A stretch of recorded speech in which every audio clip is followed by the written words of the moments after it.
Very welcome to highlight the International Day of Multilateralism. My name is Jens Orback. I'm the CEO for the Global Challenges Foundation. And here at my right side, we have the Ministry for Foreign Affairs in Sweden, Linde. Very welcome to you.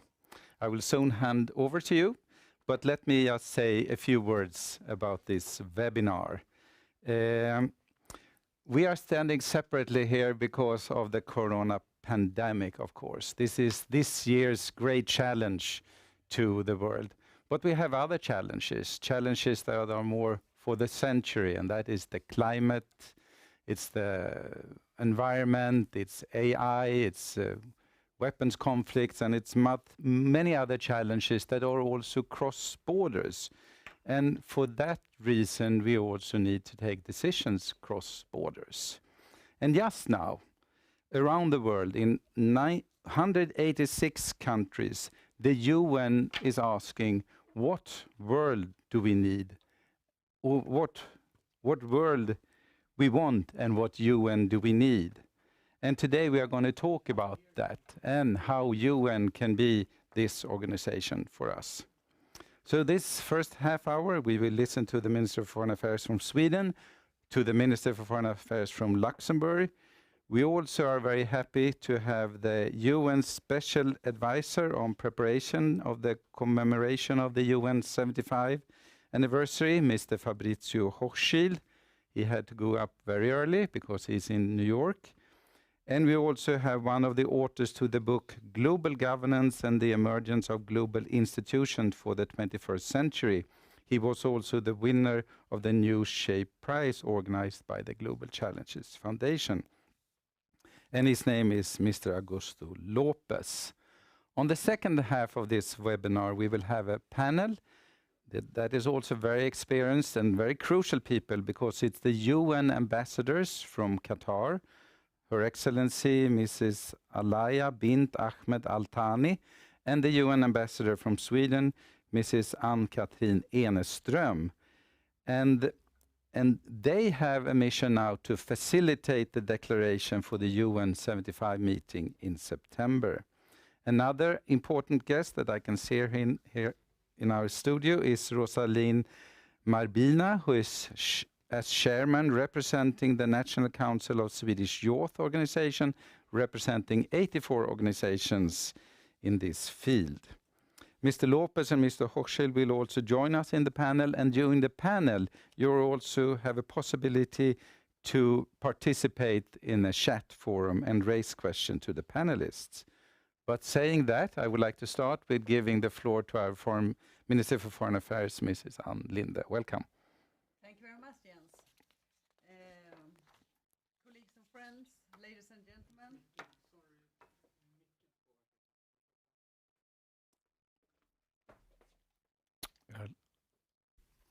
Just going to have some sound here as well. I can hear you, but let the world hear you. Again, thank you, Jens. And ladies and gentlemen, colleagues and friends, I'm excited to celebrate the International Day of Multilateralism and Diplomacy for Peace with you, including the company of my good friend John. I would like to thank our co-organizers, the Global Challenge Foundation, for arranging this timely conversation.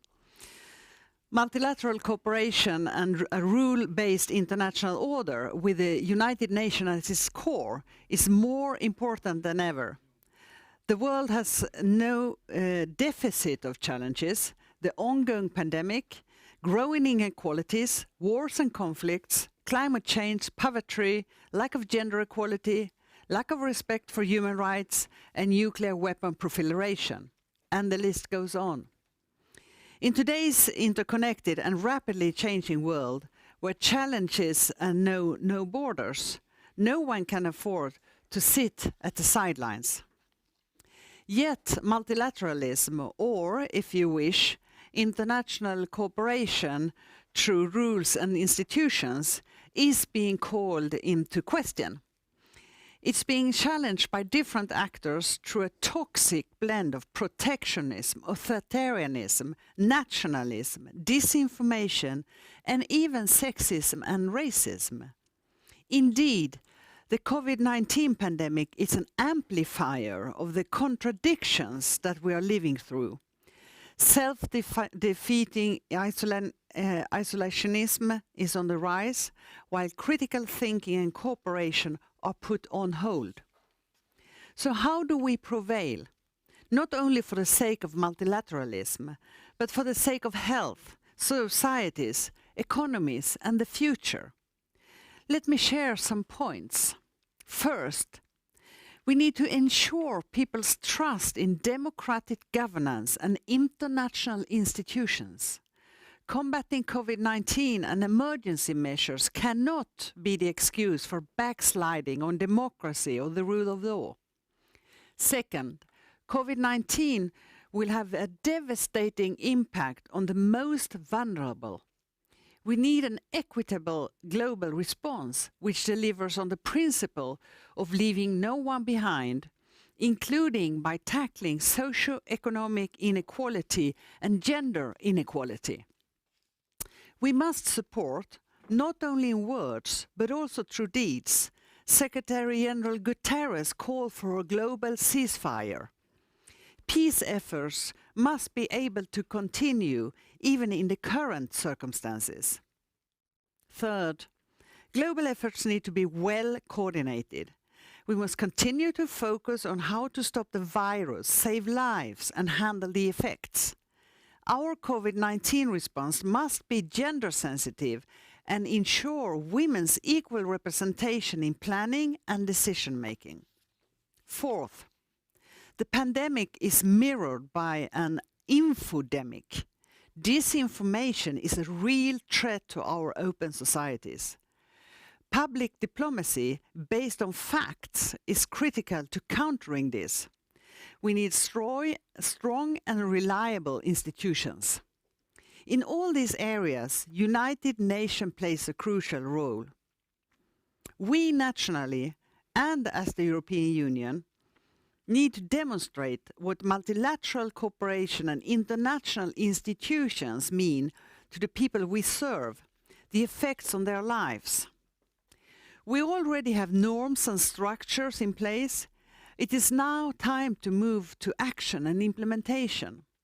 The 2030 Agenda, the Paris Agreement, the Sustainable Peace Agenda, these are powerful examples of what can be achieved through multilateral cooperation.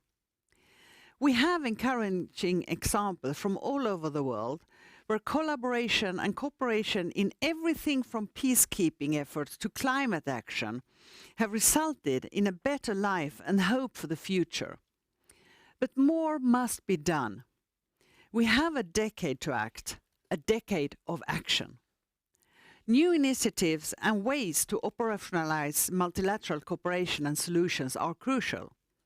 We must work inclusively with other international organizations, civil society, the private sector, social partners, the cultural sector, and not the least, young people. The United Nations turns 75 this year. I'm impressed that the UN has launched a global conversation about this future, putting young people at the center. If you want to build back better, include a future. I'm also proud that Sweden and Qatar's United Nations ambassadors are facilitating the UN 75 declaration to be adopted by world leaders in September. Due to COVID-19, your work is more important than ever to assist in rallying the international community behind the future United Nations that we need. Strong, effective, accountable, and collaborative. Sweden will remain a convinced partner and investor in multilateral solution. As the current pandemic shows, global solidarity is enlightening self-interest and the only viable alternative. Thank you very much. Thank you very much, Anne. Very interesting to listen to you.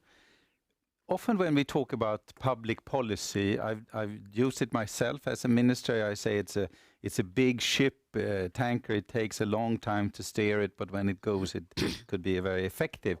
Now we can see that policies, official policy is so fast.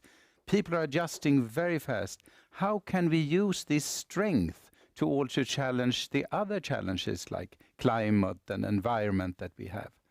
Well, I would say that it's a double-edged sword, because of course it's important to be able to be fast and take very huge even decisions without very long time. But what you lose is kind of a reflection, and you also take decisions that might even be dangerous. We could see how the using the pandemic is also leading to decision that is actually mitigating and not mitigating, but it's going to human rights, democracy, rule of law, and saying this is not so important because it's more important to be fast and take what is called bold decisions. And that is something that we have to look up to. Sometimes it's important to be fast, sometimes you absolutely need reflection. So I think what we need to do is to evaluate afterwards what things are good that we can use, what things are bad. I, for example, think that we have been much better in using digital tools like webinars and everything, but we have also seen how difficult it is to use digitalization and video conferences for many things. So I think afterwards, take the best, leave the worst. I had a pod the other day, and I was this morning talking to Johan Rockström, who is part of our board in the Global Challenges Foundation. And I mean, he's warning about the climate, and you have to do something. And now he sees that there is so much action. Why couldn't it be more action indeed? Do we have to see the threat in our face in order to really act as an international body? I think that's important, but it's also a political will. You will never get this kind of fast decision and everything if you don't have the political will and the trust of the people. If people don't trust that you're doing the right thing, you will never have it. You will never be able to do it.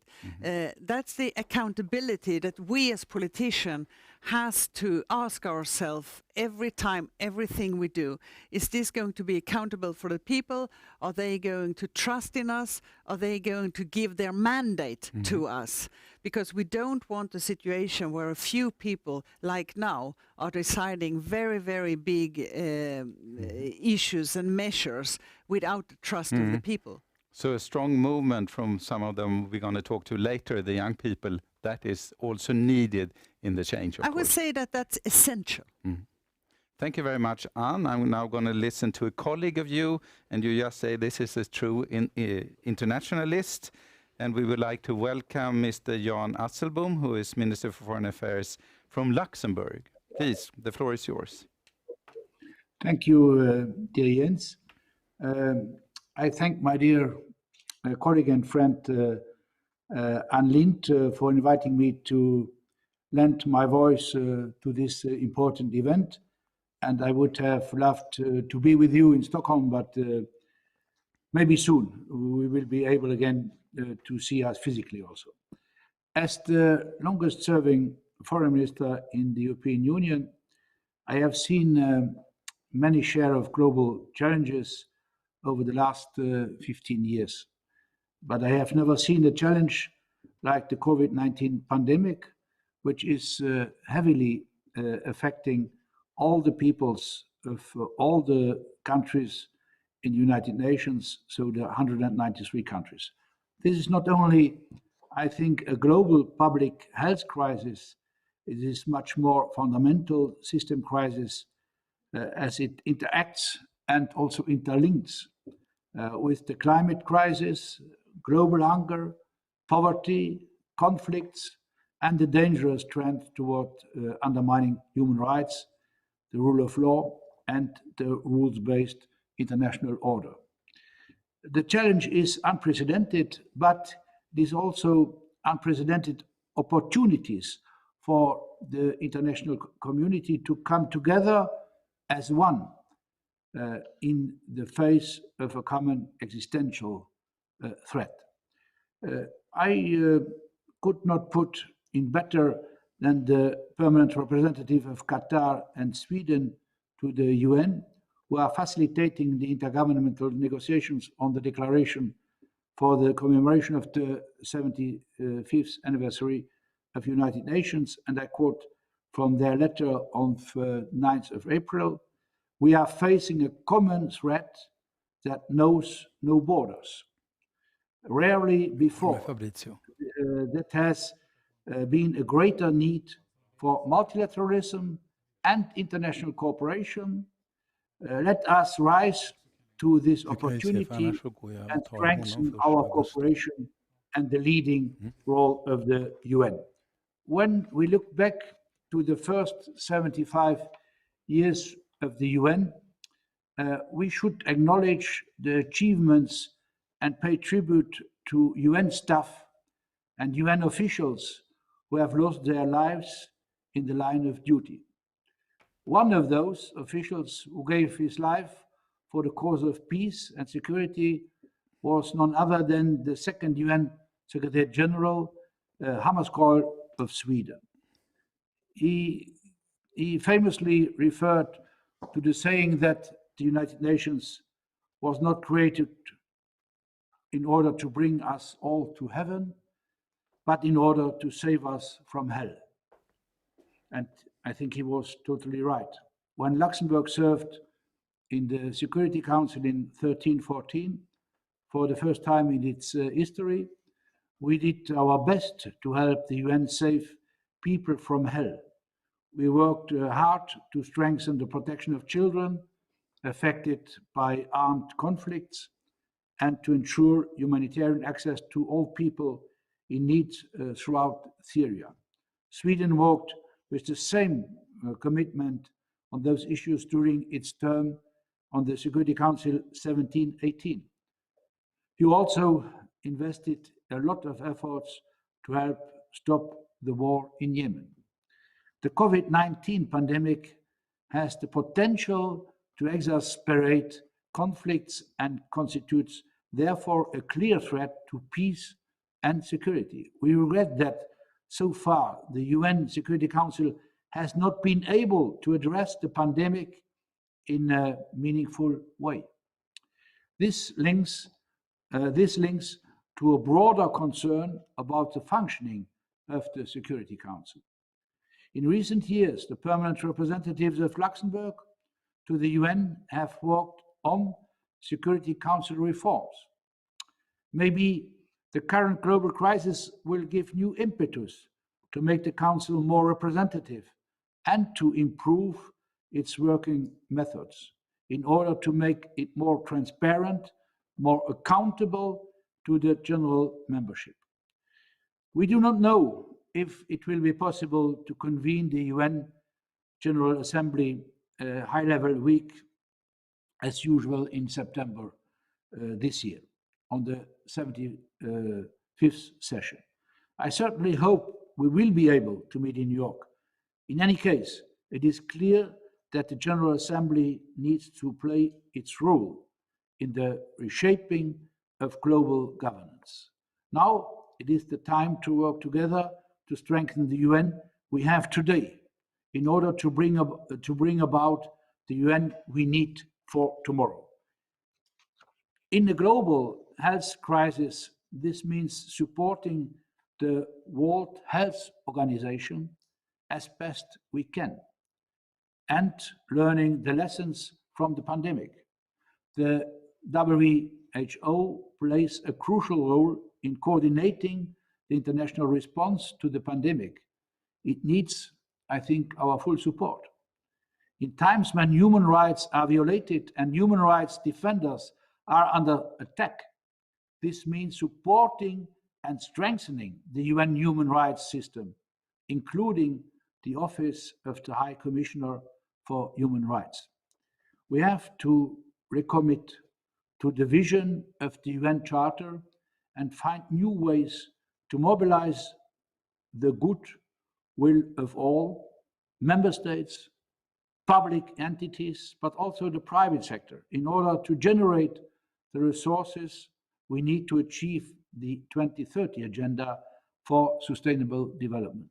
Luxembourg is doing its part by dedicating 1% of its gross national income to official development assistance and by supporting the UN wherever we can. It is our collective interest to strengthen international cooperation. We are stronger together as allies for multilateralism. I know many countries in all regions of the world, they share this view. I know many of you who are with us today who share this view as well. Thank you for your kind attention and for your action on behalf of our United Nations. The United Nations we need for the future we want for our children and also the following generations. Thank you very much.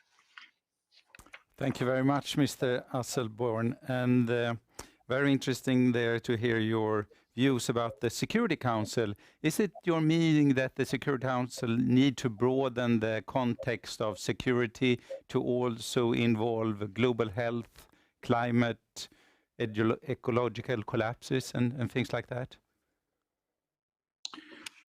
Listen, I think that one of the conclusions I have in my head is that after this crisis and concerning the security of people in the world, we know that the Security Council as a body of the UN indeed is not very strong at this moment.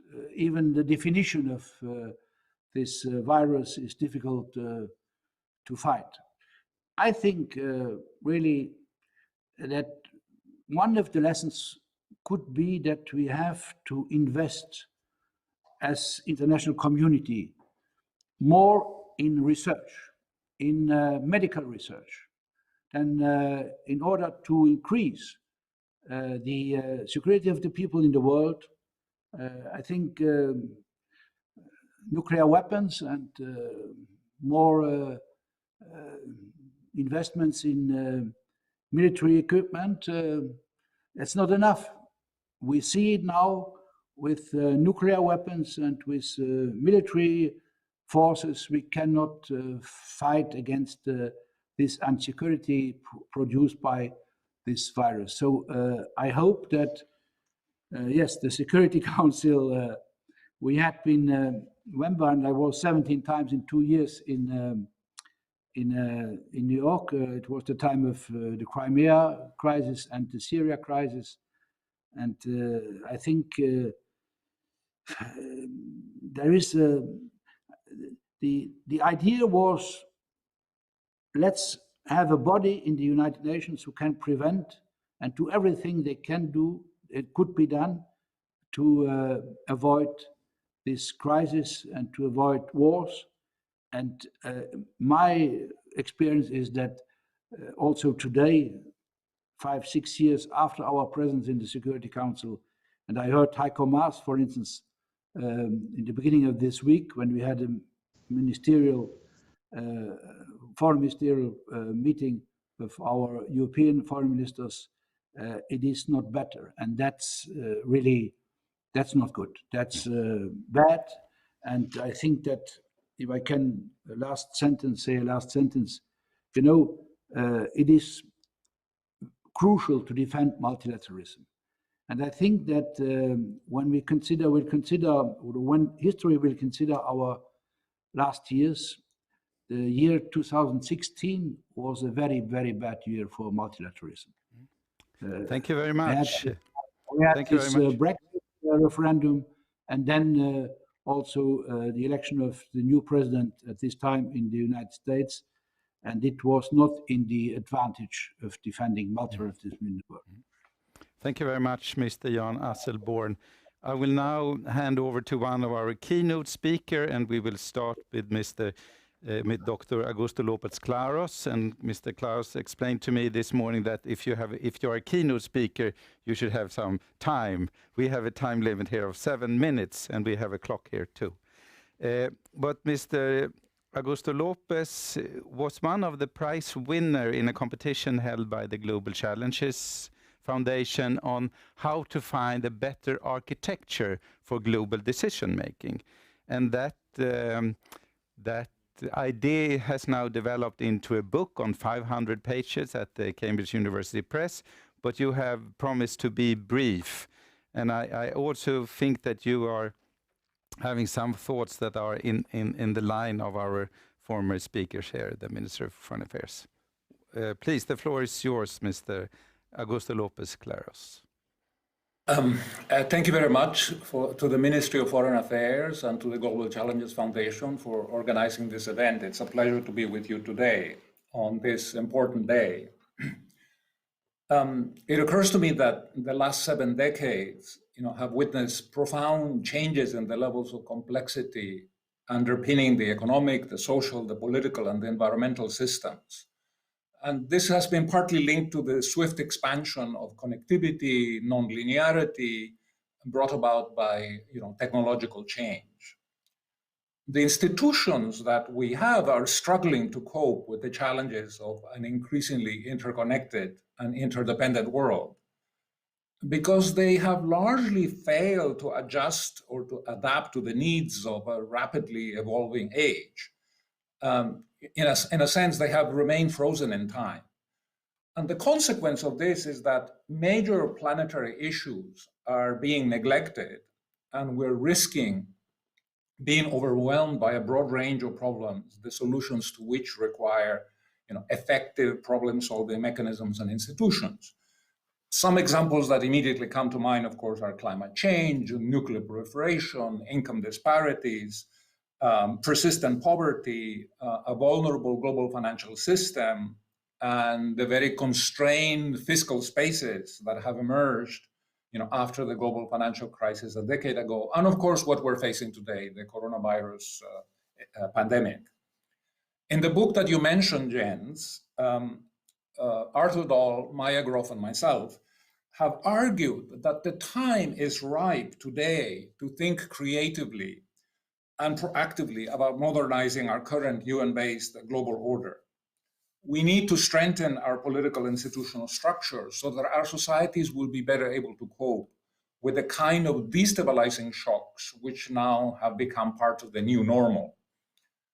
Our current order has few credible defenders. We have not seen, as we were doing this book, plausible arguments to the effect that we can just muddle through for the next 50 years and that somehow the current system will deliver solutions to the problems that we face.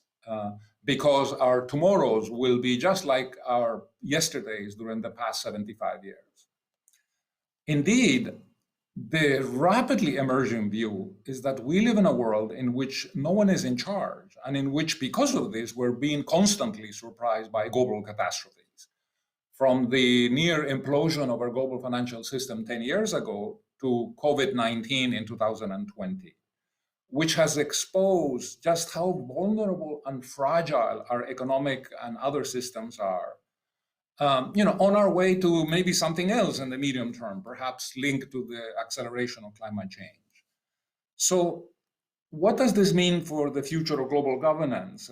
Let me illustrate with a few concrete suggestions, which we believe would contribute to enhance the architecture of the United Nations and to empower it to find sensible solutions to global challenges. And I just want to mention 2 short-term and 2 sort of longer-term reforms.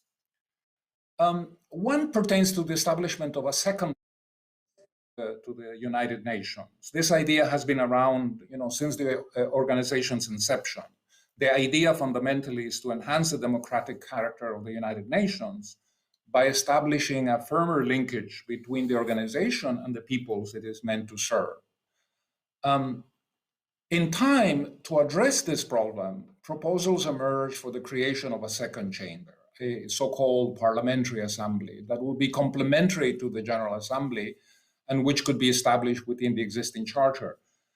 We think that this kind of body would establish a direct connection between the UN system and the global citizenry and would give the system greater accountability, which is a key element for better management of risks. Having a larger measure of democratic legitimacy, we think that its deliberations and recommendations would be imbued with a degree of credibility and urgency that existing organs within the UN have lacked, and this has had costs for global welfare. We think it would be a powerful catalyst for actual change, even if its role initially was largely advisory. In fact, in this spirit, in the year 2000, the Secretary General invited 1,400 representatives from civil society organizations for an NGO forum. We argue that this forum should meet regularly, that it should have a formal role and have an advisory capacity to the General Assembly. And in time, in fact, it could facilitate a transition to a World Parliamentary Assembly. Let me say just a couple of things on funding and the UN. As you know, the United Nations at the moment is very poorly resourced. In the book, we have an entire chapter where we discuss funding mechanisms for the UN. And we have a specific proposal. We support a system where we would simply have a fixed proportion of gross national income as a contribution for each member country. The UN would simply assess its member contributions as a fixed percentage of GNI. So let me give you an example. At the moment, world GNI is something like $86 trillion. A very low 0.1% of GNI would actually generate $86 billion, which is about twice the size of the most expansive definition of the UN budget today. The main advantage of this system is simplicity and transparency. Every country gets assessed at the same rate. The criteria for burden sharing is crystal clear. Over the longer term, one might wish to give consideration to a more ambitious vision of the United Nations, which was contemplated at the outset in the early 1940s, such as introducing a system of weighted voting in the General Assembly to enhance its representativeness and credibility. One of the main flaws in our current UN system is the absence of a reliable international enforcement mechanism to carry out certain decisions made by the Security Council. You are all familiar with Article 43, which calls on UN members to provide armed forces and other assistance, for the purposes of maintaining international peace and security. This is an unrealized promise of the Charter. Building on the legal framework already established in this article, one could nurture the development of a true system of collective security as a way not only of enabling the United Nations to fulfill its peace and security mandate, but also as a way to provide us or to deliver a peace dividend, which then could be allocated, to social and economic development. Let me conclude by saying that the UN we need, which is the subtext of this event, is a very, very important question in the 21st century. I hope you will agree with me that a collapse of the present system would have devastating consequences on a global scale.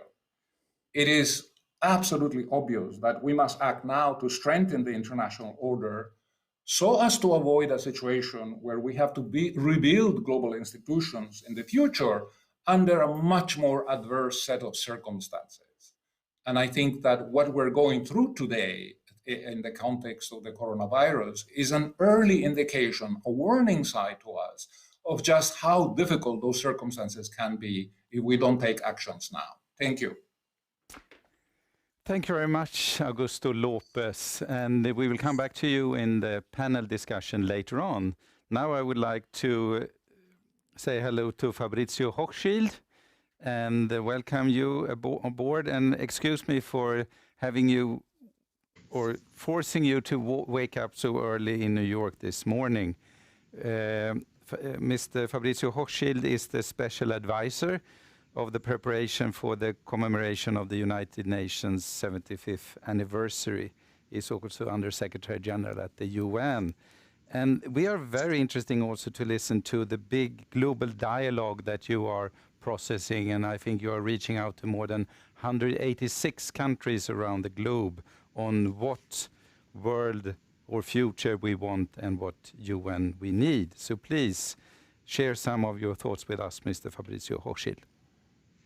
Thank you very much, Jens. And I must say it's a great pleasure and honor to be at this important event on the Day of Multilateralism and to be with such distinguished fellow speakers. I think we're at a watershed moment, and more indicates that is the case. Yuval Harari, who briefed the Secretary General last week, said in an interview just after, and I quote, "I don't know what is going to happen, but I hope the people will finally realize with the crisis the mistake we've made in weakening international solidarity and cooperation, and that by the end of this crisis, we will come out with stronger international organizations and a strengthening of global solidarity that will help us tackle not only this crisis, but other future crises as well." The Secretary General has highlighted that in very tragic ways, COVID illustrates the critical importance of multilateralism. To put it bluntly, lives will be lost or saved depending on how well countries are working together.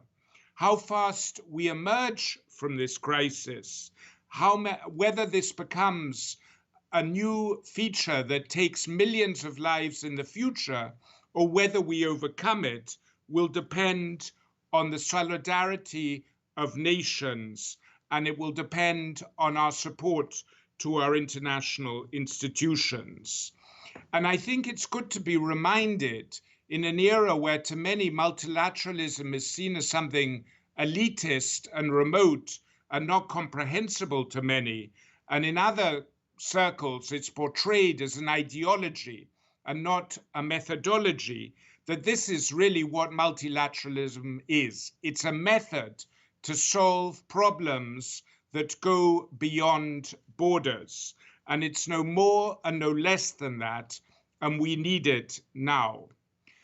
When the Secretary General took a decision late last year to mark the 75th anniversary in a rather unorthodox way, by focusing on asking the peoples across the world for a global reality check, how they saw their aspirations for the globe matching up with the way the globe was trending and what they saw that meant for international institutions. When the SG decided on that approach, COVID was not on the horizon. But even then, it was clear that we were faced with a tragic paradox. Global threats were multiplying, and yet the multilateral system was suffering from loss of confidence and lack of support, and in desperate need of resuscitation. And there, I think the Secretary General believed that the way to do that was to go back to the universal aspirations that nurtured the Charter 75 years ago, the universal aspirations of we the peoples, and to set up an exercise which I'm leading to try and hear from we the peoples. Coming back to COVID, and I'll come back to the answers we heard, but to come back to COVID for a moment, how is international cooperation doing in light of this quintessential multilateral challenge? I think we're seeing contradictory trends. We see examples of great international solidarity, Cuban doctors coming to Europe to help deal with the crisis, the unanimous adoption of a General Assembly resolution. But we also see examples of where it is not working, the unfortunate inability or delays inability of the Security Council to come to some sort of resolution, the attacks on some of our international institutions, and some bellicose rhetoric across borders, which is not helpful when it comes to creating the connections needed to help overcome the public health threat. And understandably, I think many of these reactions are the result of suspicion, fear, and anger. And so the bigger question is not so much what's happening now in the headlines, but what will the world look like after COVID-19? When Yuval Harari spoke to the Secretary General, he also said that we've come to a fork in the road. We could come out of this with greater solidarity, greater cooperation, with the realization that international cooperation is not a question of rights or ideology, but simply a question of enlightened self-interest. But we could also come out of this more fragmented, more isolationist, and with greater distrust. Which path will we take?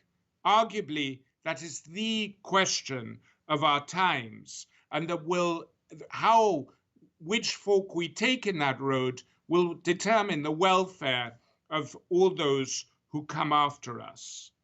Harari, in speaking to the Secretary General, emphasized that the outcome of that discussion is not predetermined. We have it in our hands to determine that. And we believe, in this sense, that UN 75 as a platform to gather voices from across the world, as a platform for member states through the UN 75 declaration to say what they want, is a major, major opportunity. And we need to rise to this challenge. We need to rise to the challenge of a watershed moment, because what we do or fail to do will have implications for generations to come. We have been gathering the responses from people across the world. By now, we have the voices of 80,000 people from 191 countries. And what they want is very clear. And in the same way that in 1945, the UN was born despite differences between East and West, despite differences between North and South, despite differences between rich and poor. It was born of universal aspirations for social justice, for peace and security, for development, and for human rights. We are finding today similar communality of aspirations from across the world. And first and foremost, people want protection of climate. And COVID has not obscured in the minds of people the demand for climate justice and better action, quicker action to overcome climate change. That is their first priority. The second priority is respect for dignity and upholding human rights. And the third and fourth is less conflict and better access to healthcare. And this is based now, as I say, on close to 80,000 voices from 191 countries. Moreover, people have a sense that we live on a single planet, and they want to see their governments not only upholding national interest, but protecting the global commons. There is an overwhelming demand that has only increased with COVID for international cooperation. 95% of people who responded see it either as essential or very important. This is a demand for countries to work together. Thus, I think if COVID-19 and the results of our survey have taught us anything, it's the need to overcome this forced dichotomy that we still hear from so many political leaders, that one is either a nationalist and a patriot, or one is a globalist and an internationalist. In an inevitably interdependent world, an inevitably interconnected world, which, by the way, also benefits us, all of us, tremendously, the fate of one community in one place is linked to the wellness of others in another place. One cannot be a true patriot without being an internationalist at the same time. But having said that, it's not clear that common sense will prevail. And we know many examples in history, in the lead up to the First World War, in the lead up to the Second World War, where irrationality, distrust, prevailed at a huge cost. And the danger is real that we will end up with governments looking more inward, more isolationism, more fragmented alliances between like-minded states. And there are many signs of that. And I think we have to do our utmost to move in the other direction. And as I alluded to before, I believe the UN 75 Declaration to be adopted by member states in September is a major opportunity, and we have to rise to the challenge of this unique occasion. We need to show the world through the declaration that the current state of affairs, which to many is characterized by the dysfunctionality of the Security Council, is not what nations of the world want. And there is a common will to respond better, to work better, to address today's problems and to many problems. And I've spoken to so many countries, so many ambassadors in New York, and I believe that the will is there. There's huge communality, especially among smaller states.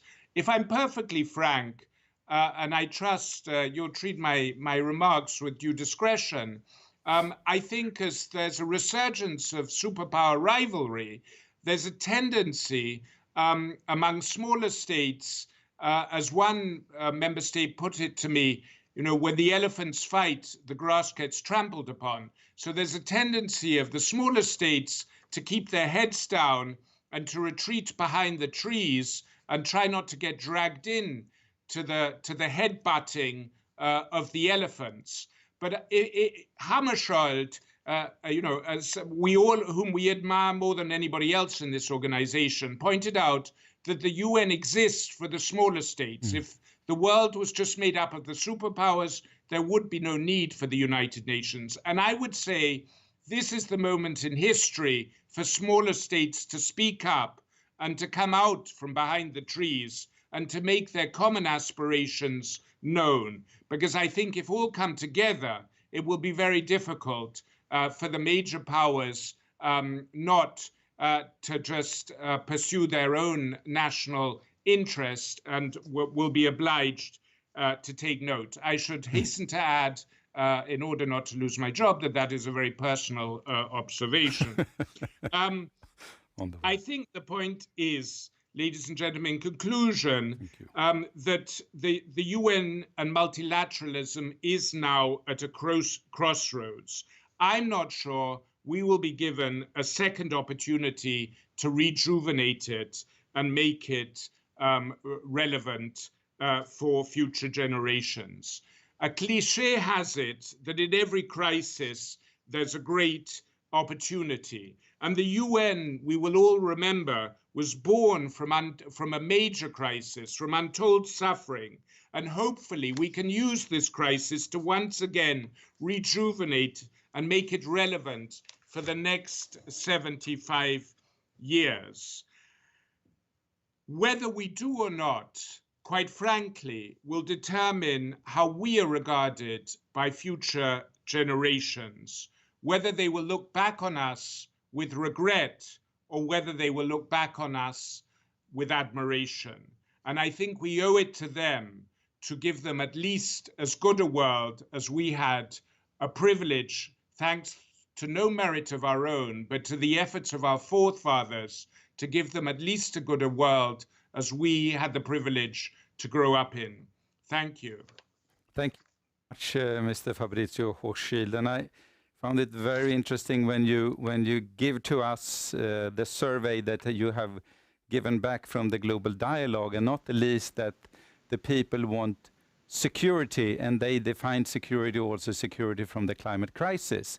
And as I recall, the UN was not formed to battle or mitigate climate crisis, so we can see how we need to strengthen UN in its work against climate crisis. Before we go into the panel, may I just have a short comment on what you have heard so far, and I would then ask Your Excellency, Mrs. UN Ambassador Al Thani from Qatar, do you have any comments on what you have heard so far before we go into the panel?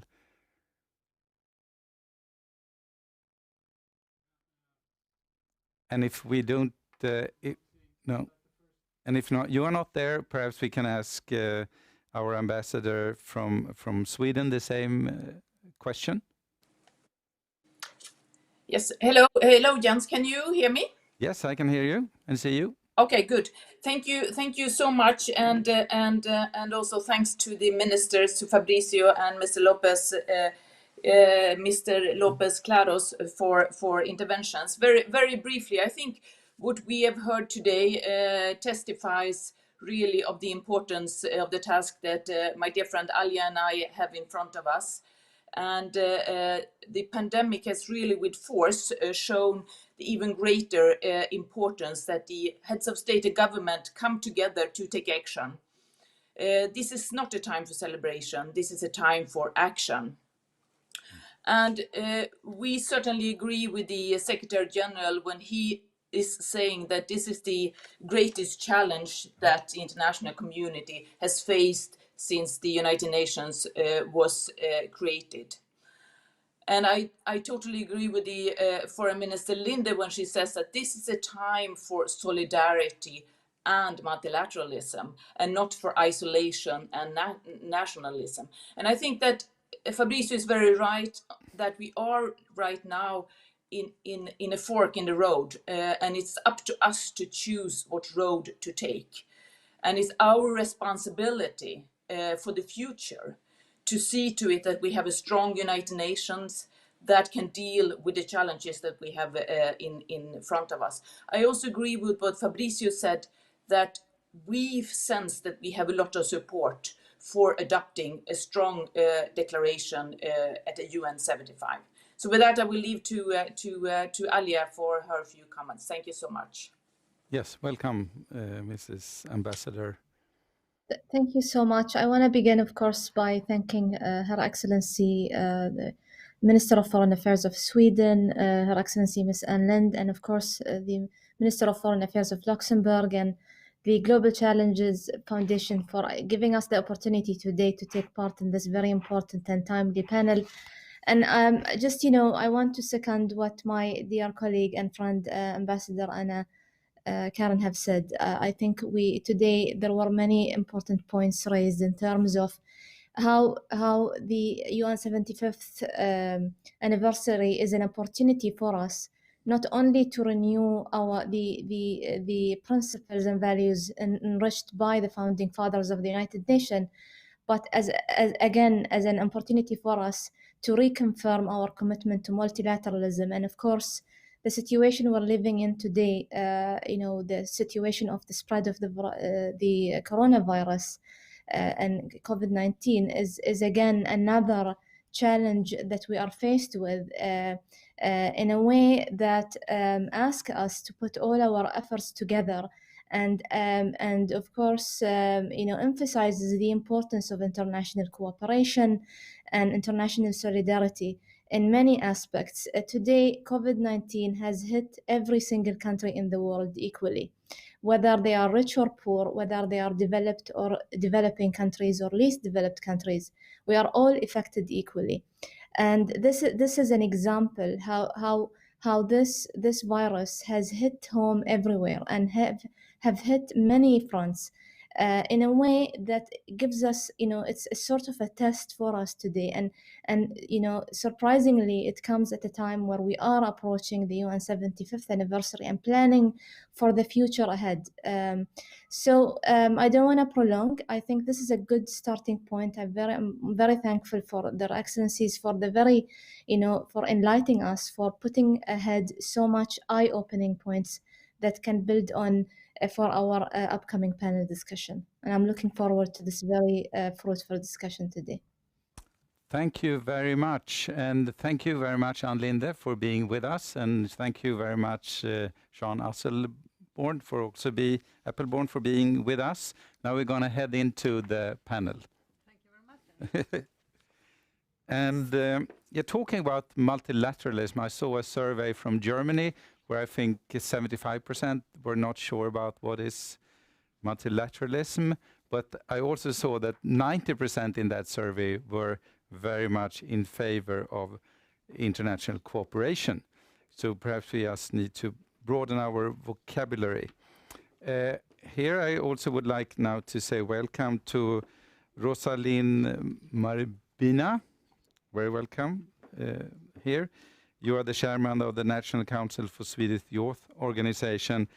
And actually, I actually want to start by asking you in this panel, and let me just repeat that there's also a possibility for you to be raising a question or two to this panel discussion. But before the corona, we saw a very, and we still see it on the net, a very strong young movement of younger people, activists asking for action. When we talk about the declaration that needs to be formed in the UN so it better can answer the challenges that we see, what is it that this movement is asking for? What would you say? I would say that this movement is asking for their voices to be heard in some sense, or in actually every sense. And for me, it's about impacting a society that impacts us. And for me, it's about Article 1 in the Declaration of Human Rights, that all human beings are born free and equal in dignity and rights. And for me, that manifests itself in young people with their idealism, wanting and demanding a seat at the table.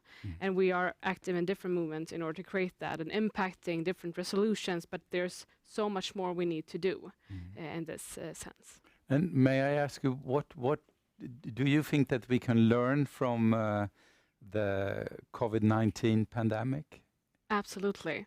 And how fast we can adapt to challenges, but also how slow, in a way, that we are waiting for a crisis to appear in front of us. And to be honest, status quo is the greatest danger that exists. And disruption, unfortunately, COVID-19 is one of them, but it creates a momentum for movements, for creativity, for idealism, and the opposition of apathy. So in that way, it creates a momentum. But the crisis after COVID-19, the financial crisis that will happen, and the climate crisis that are currently happening, we still see that there's a lack of will and political power in order to create a change. So status quo is the danger we have, in my opinion, in front of us. And to be honest, I'm very happy to be here at this day to celebrate multilateralism. And I hear so many beautiful visions of the UN we will have in front of us. But I think that in 5 years we will talk about the same things again, and the 5 years after that. Hopefully, I want UN to exist 75 more years for the children that we're borrowing this earth from. But there's a lack of will that I see that young people have in every part of the world in different movements, that politicians and people inside of the institutions either they have the will but not the power, or they have the power and not the will.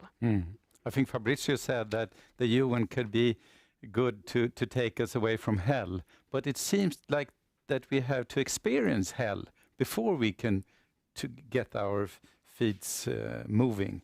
May I ask you, Augusto Lopez, what do you think we could learn when it comes to international cooperation from the COVID-19 pandemic? I think that, Jens, I see two kinds of lessons coming out from this crisis. One of them has to do with the kinds of policies that will empower states, to better manage crises and mitigate risks in the future.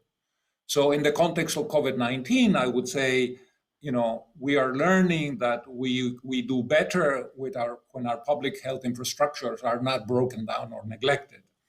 That it may actually be more cost effective to increase coverage of health insurance and paid sick leave to better align the incentives of people and workers with those of society. that it is better to confront a crisis of this nature with some fiscal space rather than, within an environment of very, very limited resources. We may have to look at spending priorities. I think that as an economist, that will be one of the great lessons that will come out of this crisis. Maybe we are just misallocating resources on a grand scale. We're spending too much money subsidizing energy.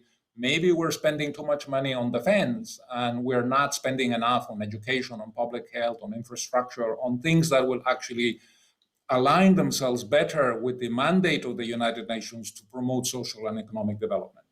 The other set of lessons, I think, has to do with international cooperation and how this crisis reflects the fact that we're living in a world in which major global problems are not receiving adequate attention, and we're putting our future and the future of our children at risk. A very good example of this, which already has come up in previous comments, is what is happening on the climate change side. On the one hand, we celebrate the Paris Accord or Agreement of 2015 on climate change. On the other hand, the reality is that emissions have gone up every year since then. And this is largely because the targets, the commitments, the pledges are non-binding, voluntary, and they are inconsistent with the kind of temperature target that the scientists are looking for. So, what does this mean for a potential transition into a world in which we manage better these global risks? Well, I'm hopeful. I'm hopeful that if not this crisis, maybe the next one will teach us basically that in a world that is increasingly interconnected, we better begin to confront the weaknesses of our present system now, rather than to find ourselves in a situation of having to confront this crisis, under a much more adverse set of circumstances in the future.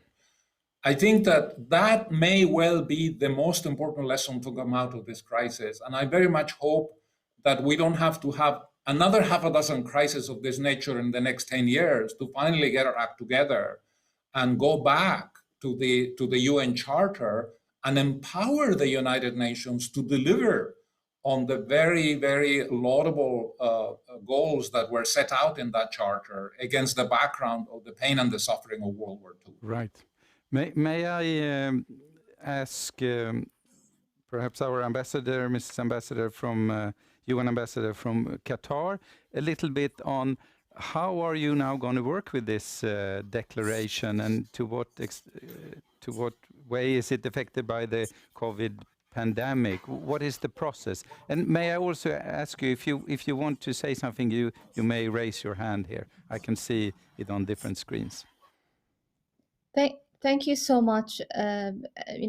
Thanks again for your question. And let me give you a bit of background in terms of the process here in New York. Of course, I mean, since we've been mandated with this honorable task, myself and Ambassador Anna-Karin of Sweden, we've managed, of course, to convene a first physical, if I may say, informal consultation earlier in February 21st, where we've convened the membership of the General Assembly, with the presence of the President of the General Assembly. And at that meeting, early on, we've prepared actually a sort of a food for thought paper, where we kind of structured and grouped a couple of ideas and wanted to test them out. And clearly in that meeting, member states, came along, with a commitment to upholding the principles of the UN Charter, committed, they showcased in that meeting their commitment to multilateralism and to the central role of the United Nations. So there was a sense of consensus, again, that the declaration should be meaningful, should be relate to the suffering and the aspirations of the peoples of around the world, and again the state of relevance of the UN to the 21st century.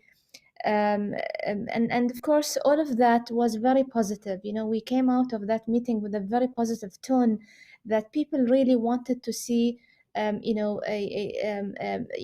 text or a declaration that reflects that moment, and not the usual technical language and technical lingo that we use usually in the United Nations, but something that more relates to the people again, and more people-centered. Again, of course, and then COVID-19 came along, and of course we are now living in this world of social distancing. We are not able to have another physical meeting, but again, we've continued our engagement virtually with member states, with interested delegations, and been able at that point of time again to present what we have called an elements of the declaration. And this is a sort of a 2-pager that we shared with the wider membership, building on many aspects, building on what we've heard along in our first informal consultation, building also along the challenges outlined by the Secretary General Antonio Guterres early on this year, which revolved around 4 main challenges, and the 4 challenges were mainly the first, of course, ongoing conflicts, climate change, a global mistrust, and the emerging use of technologies, the dark and the positive and the negative side of technology. But again, COVID-19 has its effect today, and the COVID pandemic has posed an unprecedented challenge to our work, and that was very, we've clearly made the point in our elements of the declaration. Given again, you've pointed out how COVID-19 has affected the process. It affected us. We're not communicating. Again, diplomacy, multilateral diplomacy is all about physical engagement, person-to-person engagement, and we're missing that element today. And that's the beginning of the effect of COVID-19, and how today we need to think out of the box, Yes. and look eye to eye on many issues. Moving on, of course. Yeah. Yes. May I also yeah. ask your colleague Anna-Karin Eneström about this process, and to what extent could this declaration also lift up the issues of global governance that we have discussed here at the beginning of this meeting? Well, thank you very much, Jens, and I of course agree with everything that Alya has said. I think there's one thing I just wanted to say from the outside, and when we discuss it, feels like we do not acknowledge what has actually been done within the UN since this pandemic actually happened. I think we need to acknowledge the leadership and the action by the Secretary General when it comes to the pandemic. He has taken a range of initiatives. He has called for a global ceasefire. He has put a humanitarian appeal in place. He has put a response on the socioeconomic challenges in place. I think this is it's important to acknowledge that from the beginning. I think what this pandemic has shown is that we were not prepared.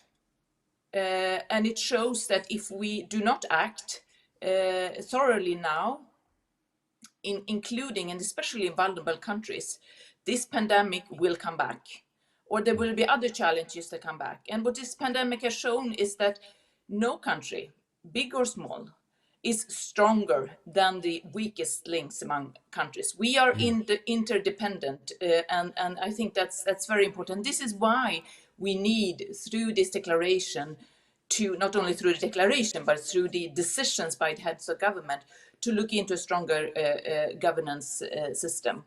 And I think I also want to say that I totally agree with Fabrizio when he says that we need to have it's people-centered. We need to the first sentence of the charter, we the peoples. We need to put that at the center. I also agree with Lopez-Claros on the importance of inclusion. But coming back to the global governance, strongly believe that the UN should be in the lead. And there is no other organization that has the legitimacy, the field presence, the convening power, and the normative capacity as the United Nations. but it's very easy to sort of blame the UN. But the UN is it's not more than its member states. So we come back to the support of member states, the political will that the foreign minister brought up, the trust in institutions, and what Mr. Lopez-Claros, I think, very well said about the financial situations, because we need to finance the UN in a better way, in a more sustainable way that we have done.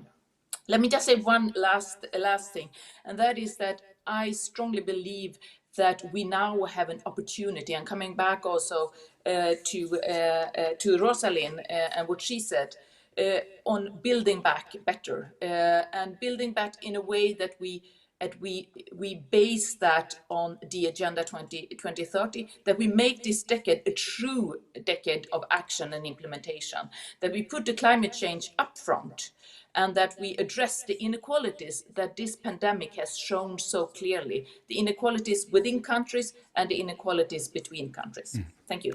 Thank you very much. May I ask you, Fabrizio Hochschild, you said that the UN has been good in taking us from hell, but that has been when we have experienced hell, and perhaps we could be more proactive. And in the beginning of this broadcast, I had a discussion with Linde, our Minister of Foreign Affairs, and she said, well, we can be fast. COVID-19 has shown that we can be fast, but it needs a pressure from outside. It needs a legitimacy from outside, a mandate from outside. And so my question is from you, how do you agree on that, and how will you push that way into the United Nations, the movement that, for instance, Rosalind is also representing here? I think that's the key question of our time. I mean, it was in fact Dag Hammarskjöld who said the UN is set up less to bring us to heaven than to save us from hell. I think my point was that we're really not that bad at reacting to sudden onset crises. I was deployed in Haiti after the earthquake there, and we came together pretty well. I'm sure we could have done better, but we came together pretty well. I was involved in setting up the early mission that Kofi Annan managed to negotiate to deploy observers in Syria, and that was the closest we've ever got to bringing the Syria conflict to the end. And we managed within 3 weeks to deploy 300 military observers and 300 civilians. And the UN, many colleagues worked 24/7 to allow that to happen.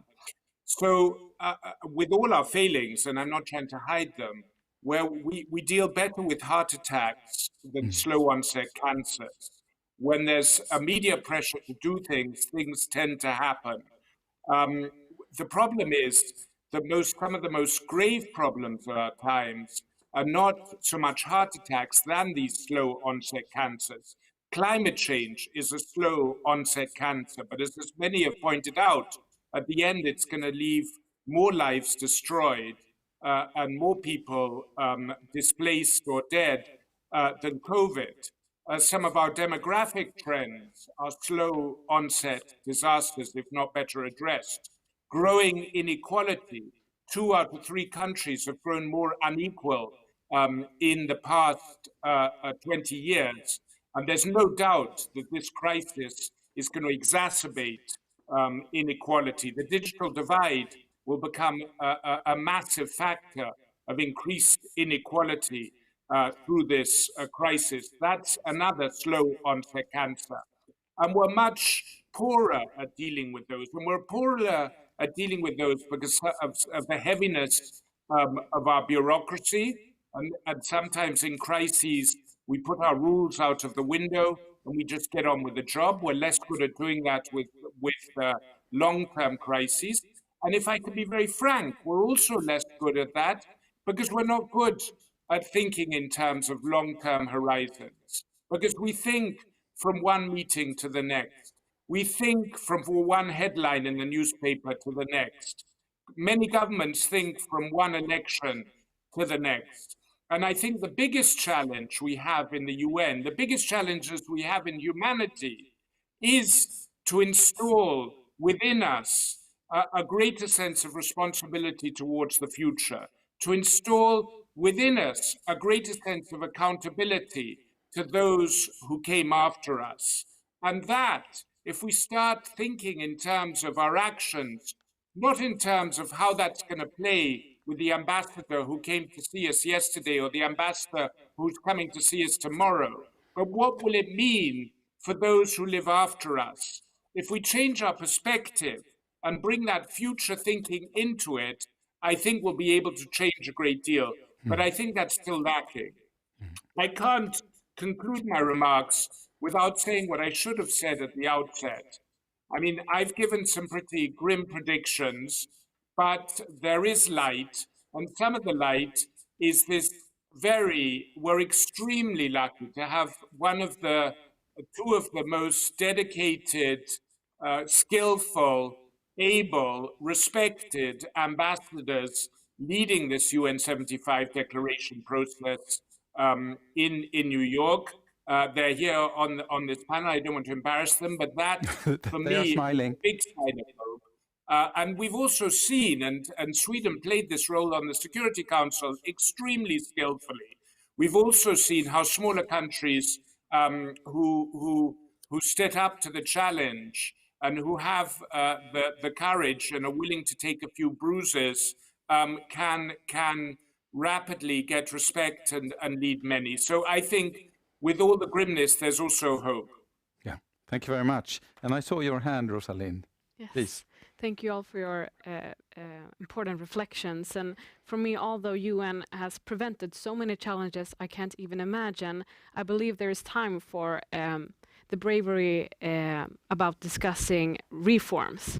And I hope that declaration, we have once again a momentum here in September, if I remember correctly, to talk about reforms, institutional reforms and institutional design that combats and builds, how can I say, capacity for the challenges you're describing. And for young people, it's about co-decision making. How can we create platforms for accountability for movements, young people, and everyone actually, disregarding which group in society you belongs to hold UN and our member states, the member states of UN accountable, truly leaving no one behind. We can find inspiration from the Council of Europe, Advisory Council on Youth, where there is co-decision making, but also the whole Youth, Peace and Security agenda. So there's already instruments for this to implement in a way. And Vote at 16, there are so many ways to work with it that young people are presenting, and you have to listen both to the demands and the advice and everything that's happening. But also in general, when it comes to international law, if truly the small states are protected by international law, we have to rise up. And I agree with you mentioning that before. And because we see right now an inconsistency in how it is applied, depending on Security Council. And that leads me to the third issue, is that we have to broaden what kind of issues the UN is working with. Mm-hmm. Securitization is truly a problem and is leaving everyone behind, because it locks down important issues in one room with a few member states and a few politicians deciding on the fate of the world and humanity. That is not how we, the people, are involved in matters such as equal rights that the UN starts with in the Charter and in the Declaration.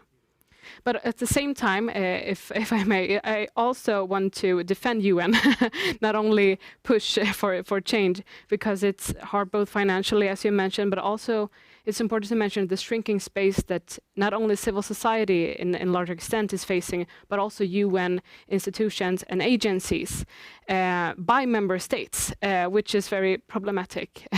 and this we have to also include in how we reform the UN to become strong and independent. Mm. Thank you very much, and welcome again to this debate on global governance on the day of multilateralism. And you, Rosalind, say that you want to broaden the operationality of the UN. And that has often been said. And let me go back to the ambassadors. How broad will your suggestions be? Our founder, Mr. Laszlo Szombat-Falvi, often looks at the national level where we can solve disputes in a court. But on the international level, we still have an order where stronger decides. Will you also make suggestions on how to improve rule of law, how to strengthen the international courts, or is that beyond your mission? How broad do you see your mission? And I guess one suggestion can also be to have a commission that looks into certain details on a declaration. May I ask any of you, perhaps our ambassador from Qatar, how broad is your scope? Thank you so much. I want to thank Ms. Rosaline, of course. She really stressed on a couple of important points. I mean, the whole agenda, reform agenda, is key into our discussion, and this is something that has been stressed by a number of member states as well. And of course, we cannot come up with a exceptional declaration that relates to the challenges we are faced with today unless we talk bravely and openly about the reform agenda. The UN Secretary General, of course, has presented many ideas, and we've supported him on this, on the 3 pillars of the United Nations. He managed very well to break the glass ceiling on issues, reform relating to peace and security agenda, management, and other aspects of the development agenda. We've progressed a lot on the development agenda, and there is a lot to do on the other aspects of the reform. But again, in terms of engagement of youth and civil society, another important point. This is something, of course, we are taking very seriously in our process. We want to make sure we progress on the involvement of civil society. The pandemic today is a lesson to everyone that we cannot manage to work on tackling the pandemic unless we take on the role of governments, civil society, private sector, the business sector. We can't do it. It's just the reality we live in. Youth voice is very important. Of course, the UN now is in the process of facilitating a youth consultation where we can bring out the input of that consultation and make sure we incorporate it into the ideas of the Zero Draft Declaration. I'll stop here. I'm sure Anna always has great ideas to add to it. I think actually we have some questions from our chat facilitator, Sophia. Exactly. We do have some questions from the audience that's watching online, and a little bit about some more immediate consequences of the pandemic, such as could this COVID-19 crisis trigger reforms of the UN Security Council? Will it affect the economic order? Also, can we see a new structure such as a world parliament come up to basically replace the UN after the pandemic is over? What kind of immediate results can we see, do you think? Thank you very much. Perhaps this, in what way do the pandemic trigger reforms could go to you, Anna-Karin Eneström, and also perhaps then also from your point of view answer the question on how broad your scope is when it comes to the declaration. Thank you very much. Can I first say that I totally agree with Rosalind and Alya, and I say this all the time, that we need to be brave and we need to be ambitious, and you can count on that we will push for that. Alya has already talked about the importance of inclusion. Several of you have talked about that. I totally agree that we cannot deal with the day of today and tomorrow without having including United Nations, that with civil society, with youth, but also with the parliamentarians that Mr. Lopez-Claros spoke about. On the reforms, that will also be included in the declaration. But I think we also need to understand that Alya and I are supposed to be sort of finish this declaration by June. And the declaration is, of course, extremely important, but it will also set things in motion. So we might not, I mean, this declaration in itself might not be the end point when it comes to reforms, but hopefully we can push for the reforms. And totally in agreement on the importance of reforms when it comes to the Security Council. I mean, talking about this broader concept of security and broader concept of issues on the UN's agenda, the revitalization of the General Assembly, extremely important. I also think, given where we are right now, that we need to look into how is the governance when it comes to the social and economic issues. I think this is an area which is clearly affected now by the pandemic, and we see that is dealt within the UN, outside the UN. I mean, how do we get a better governance when it comes to dealing and managing the social and economic issues? Then I think it is actually important that the Security Council is discussing the broader concept of security. I mean, this was something that we pushed a lot when we were in the Security Council. That Luxembourg, the minister, has left now, but the Luxembourg did the same. You need to discuss the climate change. You need to discuss the pandemics. You need to discuss the role of women in the Security Council, because this is affecting the peace and security. So you need to have the broader security concept in the Security Council, but of course in the entirety of the UN. Thank you very much. There were very large questions coming on the chat, but one I would like to hand over to you, Augusto Lopez, because I read an article not long ago when you talked about income inequality. Do you see another economic order coming out from the COVID? I also know that you are used to dealing with the big issues. You know, I think that there are a number of serious economic problems which the crisis has highlighted in a very fundamental way. One already mentioned by Fabrizio is the whole question of inequality. Income inequality. You know, income inequality in the last 2-3 decades was seen essentially as an economic issue, as a problem of resource allocation. But I think now it has quickly emerged as a political issue as well. The widening income disparities are putting pressure on political systems. They are beginning to destabilize our social order. And I think that this is an area that requires urgent attention at the level of multilateral development institutions, at the level of governments, and why not, at the level of the United Nations. I think that there are great risks for political instability associated with the persistence of income disparities in the world. And although we continue to celebrate the very big reductions in extreme poverty seen over the last 20, 30 years, I think that we should be a bit more cautious. If you actually look at the data, to a great extent, this is a result of very rapid economic growth in China over the last 30 years. If you don't use a poverty line that is so austere as the one used by the World Bank, which is $1.90 per day, if you move that poverty line to $5.50, which still leaves people struggling to meet their bills on a monthly basis, close to 48% of the world's population is characterized as poor. And so, you know, we have these problems which the COVID crisis is only going to intensify. There is no doubt whatsoever in my mind that a year from now, when we take a look at the poverty data, we will have seen that COVID has basically set us back several years in terms of the achievement of this very important sustainable development goal.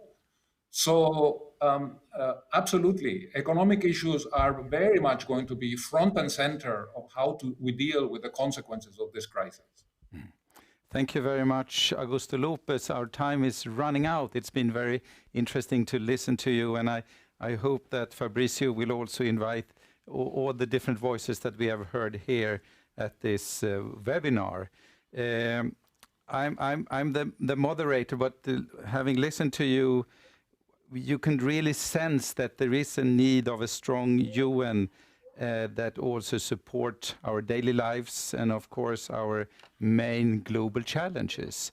I think we need a decision-making that is stronger. We need some sort of operationality. And I've heard from all of you saying that the context of security has to be broadened into climate changes, into environment, into other issues that is really on the top of the agenda, just as your survey said there, Mr. Hochschild. So with these words, I know that you can find this webinar on our homepage from the Global Challenges Foundation. We would like to thank you all for sharing with you your interesting thoughts, and we are really looking forward to the declarations, but we are not going to let you do it without our possibility to also affect it and thereby support it at the end of the day. So thank you very much for participating. Thank you. Thank you. Thank you. Thank you.